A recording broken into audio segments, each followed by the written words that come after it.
think it's a catheter that can be discreet for the individual, but also allowing the individual to maybe now be able to take care of their own bladder management will be a huge thing in terms of somebody's quality of life, in terms of actually being able to take that on themselves rather than having to rely on somebody else.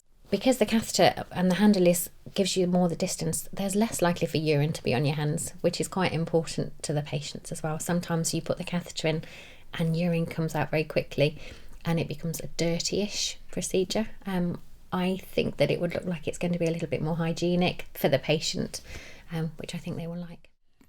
Can actually do the catheterization in a public toilet. They can empty their bladder discreetly, pop the catheter back in the packaging that's not going to leak, pop that in their bag and dispose of that when they get home. So just go to the toilet in a normal way without anybody actually having any clue that they have had to use an intermittent catheter to go to the bathroom.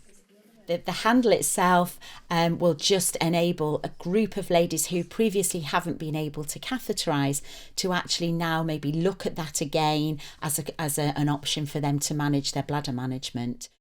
I mean, obviously, it's a basic bodily function, being able to urinate. So having the kit to enable you to do self-catheterisation will enable them to continue to be independent and then only have backup if things became more difficult.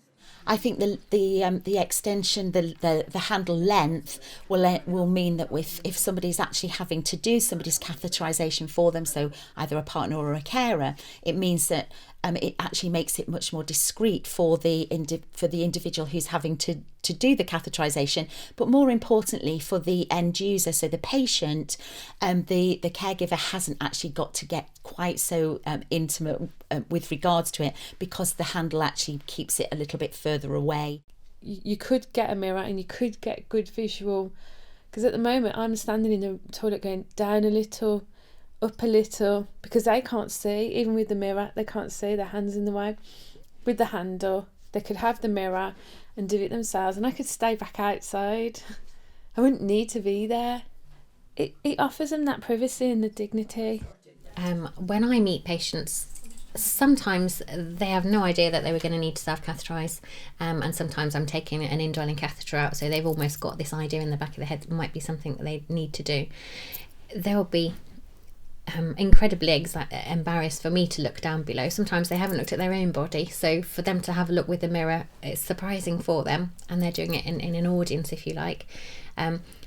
I think that they won't need to touch their own body as much because they've got the extra length with the catheter. I think everything just seems a little bit less intrusive. I do think they'll probably feel a lot more comfortable using the longer length catheter. So if your husband was having to perform self-catheterisation for you because you couldn't, then that your role has changed from husband to caregiver, and so by giving the woman the ability to do it back means that the relationship would change with the husband back to that husband. For them, it'll be brilliant, and for the women that are having to have their husband do it, it'll give them that chance that when they are doing stuff down there, it's more of an intimate, proper relationship rather than making it a medical one.